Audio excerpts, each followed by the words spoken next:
Hi കൂട്ടുകാരെ, മിയാനി കിച്ചൻ്റെ പുതിയൊരു സിമ്പിൾ വീഡിയോയിലേക്ക് എല്ലാവർക്കും സ്വാഗതം. നമുക്കിന്ന് ഉലുവ ഇല കൊണ്ടൊരു മസാലക്കറി ഉണ്ടാക്കാം. ഉലുവ ഇല ഞാൻ കുറച്ചൊരു 100 ഗ്രാമിൻ്റെ അടുത്ത് കാണും. ഞാനൊന്ന് വലിയ പീസായിട്ട് തന്നെ ഒന്ന് കട്ട് ചെയ്ത് വെച്ചിട്ടുണ്ട്.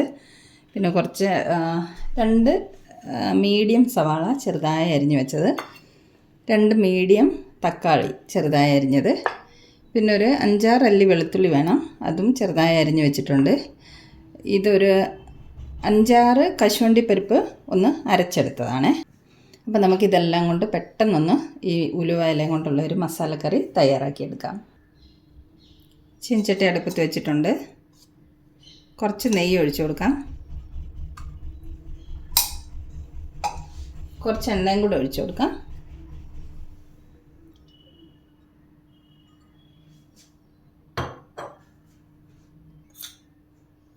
ഇതിലേക്ക് നമുക്ക് കുറച്ച് ജീരകം ഇട്ട് കൊടുക്കാം. ഒരു നുള്ളു ജീരകം.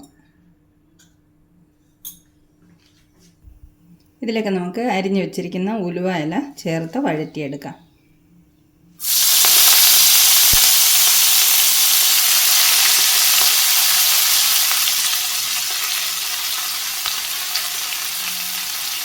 ഹൈ ഫ്ലെയിമിൽ വെച്ചിട്ട് ഒരു 3 മിനിറ്റ് വഴറ്റിയെടുത്താൽ മതി. ഇതൊക്കെ വാടിക്കിട്ടും നല്ലതുപോലെ. നമുക്കിതിലേക്ക് കുറച്ച് ഉപ്പ് ചേർത്ത് കൊടുക്കാം.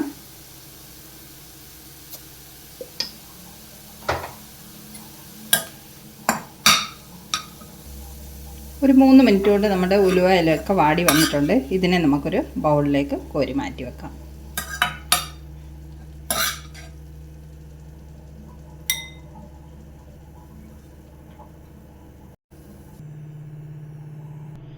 ഇതേ പാത്രത്തിലേക്ക് തന്നെ നമുക്ക് കുറച്ച് എണ്ണയും കൂടെ ഒഴിച്ചു കൊടുക്കാം. എണ്ണ ചൂടായി അതിലേക്ക് നമുക്ക് അരിഞ്ഞ് വെച്ചിരിക്കുന്ന വെളുത്തുള്ളി ചേർത്ത് കൊടുക്കാം. വെളുത്തുള്ളി കുറച്ച് കൂടുതൽ ഇടണം കേട്ടോ.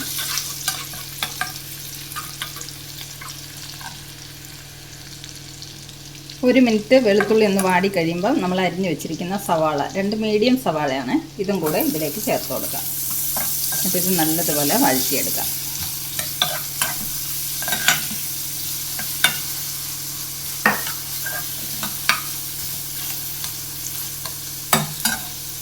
ഇതിലേക്കും കൂടെ നമുക്ക് കുറച്ച് ഉപ്പ് ചേർത്ത് കൊടുക്കാം. നമ്മൾ ഉലുവ ഇലയിൽ ഓൾറെഡി കുറച്ച് ഉപ്പ് ഇട്ടിട്ടുണ്ട്, അപ്പോൾ അതനുസരിച്ച് വേണം ഉപ്പ് ചേർത്ത് കൊടുക്കാൻ വേണ്ടിയിട്ട്.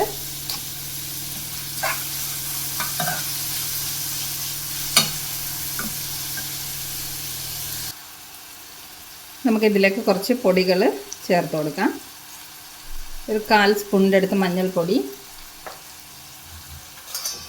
കുറച്ച് മല്ലിപ്പൊടി, ഏകദേശം ഒരു 1/2 സ്പൂണിൻ്റെ അടുത്ത് മല്ലിപ്പൊടി. ഇനി മുളക് പൊടി എരിവിന് ആവശ്യത്തിനുള്ളത് ചേർത്തോളൂ കേട്ടോ. ഞാനിത് കാശ്മീരി ചില്ലി പൗഡർ ഉപയോഗിക്കുന്നത്. ഒരു ഏകദേശം 1 സ്പൂണോളം ഇട്ടിട്ടുണ്ട്. ഇതൊക്കെ നമുക്ക് ഇളക്കി മിക്സ് ചെയ്യാം. കുറച്ച് ഗരം മസാല, കുറച്ച് ജീരകപ്പൊടി, ഒരു നുള്ളു മതി. നമ്മുടെ മസാലകളൊക്കെ എണ്ണ കിടന്നൊന്ന് മൂത്ത് വന്നിട്ടുണ്ട്. ഉള്ളിയും വാടി വന്നിട്ടുണ്ട്. ഇതിലേക്ക് നമുക്ക് അരിഞ്ഞു വെച്ചിരിക്കുന്ന ടൊമാറ്റോ ചേർത്ത് കൊടുക്കാം. 2 മീഡിയം ടൊമാറ്റോ ആണ്, അത് നമുക്ക് ചേർത്ത് കൊടുക്കാം. ഇനി ഇതും കൂടി ഒന്ന് നല്ലതുപോലെ വഴറ്റിയെടുക്കണം.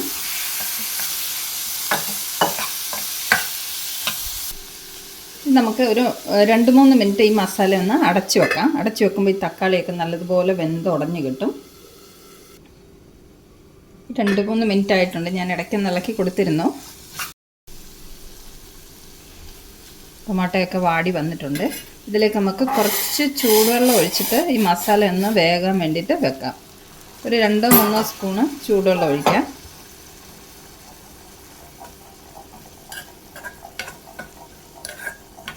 ഇത് വീണ്ടും നമുക്ക് അടച്ചു വെക്കാം. ഒരു 2-3 മിനിറ്റ് മസാലയൊക്കെ ഒന്ന് വെന്ത് വരട്ടെ.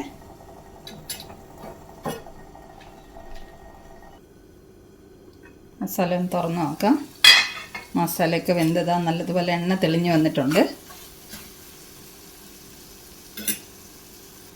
ഇതിലേക്ക് നമുക്ക് അരച്ച് വെച്ചിരിക്കുന്ന അണ്ടിപ്പരിപ്പ് ചേർത്ത് കൊടുക്കാം.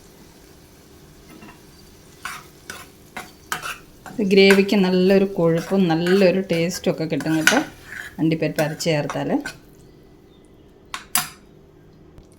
ഇനി നമുക്കിതിലേക്ക് കുറച്ച് കസൂരി മേത്തി ചേർത്ത് കൊടുക്കാം. ഉണ്ടെങ്കിൽ ചേർത്താൽ മതി കേട്ടോ. അതുപോലെ അണ്ടിപ്പരിപ്പ് ഉണ്ടെങ്കിൽ അരച്ച് ചേർക്കാം, ഇല്ലെങ്കിൽ അതില്ലാതെ നമുക്കിത് തയ്യാറാക്കിയെടുക്കാം. ഇതൊക്കെ ചേർത്താൽ കുറച്ചും കൂടെ ടേസ്റ്റ് കൂടും കറിക്ക്.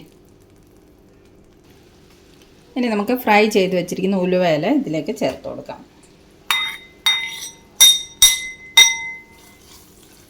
നല്ലതുപോലെ ഇളക്കി മിക്സ് ചെയ്യാം.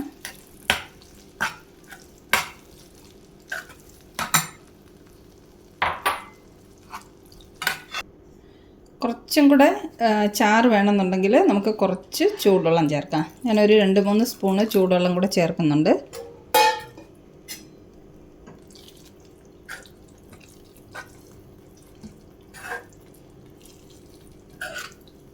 അധികം ചാറ് വേണ്ട, ഒരു കുഴഞ്ഞ പരുവത്തിലാണ് ഈ കറി നമുക്ക് തയ്യാറാക്കിയെടുക്കേണ്ടത്. ഇതെല്ലാം കൂടെ ഒന്ന് മിക്സ് ചെയ്തിട്ടുണ്ട്. ഇനി നമുക്ക് ലോ ഫ്ലെയിമിലൊരു 2-3 മിനിറ്റ് ഇത് അടച്ച് കുക്ക് ചെയ്യാം.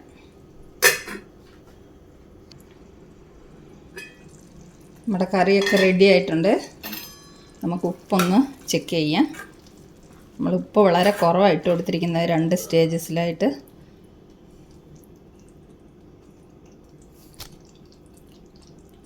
ഉപ്പ് കുറവാകട്ടെ, കുറച്ച് ഉപ്പും കൂടെ ചേർത്ത് കൊടുക്കാം. ഉപ്പ് തീരെ കുറവാണ്.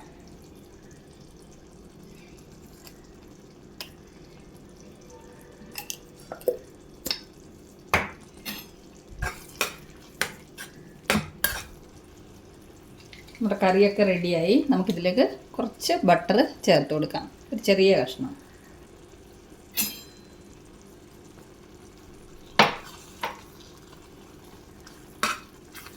ഇനി ഫ്ലെയിം ഓഫ് ചെയ്യുന്ന. ബട്ടറൊക്കെ അതിൽ കിടന്ന് അലിഞ്ഞ് വന്നോളൂ. ഇനി കുറച്ച് ഫ്രഷ് ക്രീം നമുക്ക് ചേർത്ത് കൊടുക്കാം. ബട്ടറും ഫ്രഷ് ക്രീമും ഒക്കെ ഉണ്ടെങ്കിൽ മാത്രം ചേർത്താൽ മതി. ഇത് രണ്ടും ചേർത്തില്ലെങ്കിലും തന്നെ ഈ കറിക്ക് നല്ല ടേസ്റ്റാണ്. എൻ്റെ കയ്യിലിപ്പം ഇത് രണ്ടും ഉള്ളതുകൊണ്ട് മാത്രം ചേർക്കുന്നതാണ്. ബട്ടറും ഫ്രഷ് ക്രീമും കൂടെ ചേർത്താൽ ഇനിയും നമുക്ക് ഈ കറിക്ക് ടേസ്റ്റ് കൂടും.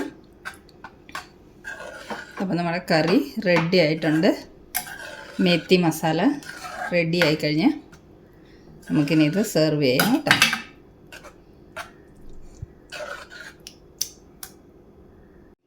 അപ്പോൾ നമ്മുടെ മേത്തി മസാല റെഡി ആയിക്കഴിഞ്ഞ് നല്ല ടേസ്റ്റ് ആയിട്ടുള്ളൊരു കറിയായത് കേട്ടോ. ചോറിൻ്റെ കൂടെ ഒക്കെ കൂട്ടി കഴിക്കാൻ നല്ലൊരു കറിയാണ്. ചപ്പാത്തിക്കും നല്ല ടേസ്റ്റാണ് ഇത് കൂട്ടി കഴിക്കാൻ വേണ്ടിയിട്ട്. നല്ല സൂപ്പർ ഒരു മസാല കറിയാണ്. അപ്പോൾ ഈ റെസിപ്പി ഇഷ്ടമായെങ്കിൽ തയ്യാറാക്കി നോക്കണം കേട്ടോ. സിമ്പിളല്ലേ.